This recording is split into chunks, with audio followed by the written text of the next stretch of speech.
রোজার ঈদের আগের দিন রাত 11টা বাজে হুট করে ফুয়াদের মনে হলো আমরা বাইরে যাব। যেহেতু পরদিন ঈদে অনেক রান্নাবান্না হবে, খাওয়া দাওয়া হবে, তাই জন্য কোল্ড ড্রিঙ্কস আনার দরকার ছিল। কোল্ড ড্রিঙ্কস কেনার উদ্দেশ্যে বের হলো ফুয়াদ আমাদেরকে নিয়ে চলে গিয়েছিল ডোমিনোজ পিৎজাতে। ডোমিনোজের পিৎজা আমাদের সবসময় খুবই পছন্দের।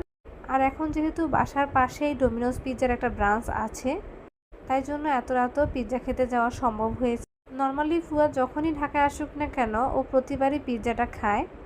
পিৎজা ওর অনেক পছন্দের। আর যেহেতু মফস্বল এরিয়াতে এই খাবারটা পাওয়া যায় না, তাই জন্য ঢাকায় আসলে এই সুযোগটাও কোনোভাবেই মিস করতে চায় না। অনেকক্ষণ অপেক্ষা করার পর আমাদের খাবার চলে আসলো। পিৎজার সাথে পটেটো ওয়েজেসটা আমাদেরকে কমপ্লিমেন্টারি সার্ভ করা হয়েছিল। যদিও বা আমার কাছে এই খাবারটা একদমই ভাল লাগে না, আমি শুধুমাত্র পিৎজাটাই খেয়েছি। আর এদের পিৎজার টেস্ট নিয়ে তো কিছু বলার নেই, বরাবরে অনেক টেস্টি। খাওয়া দাওয়া শেষ করে আমরা চলে গিয়েছিলাম কেনাকাটা করার জন্য।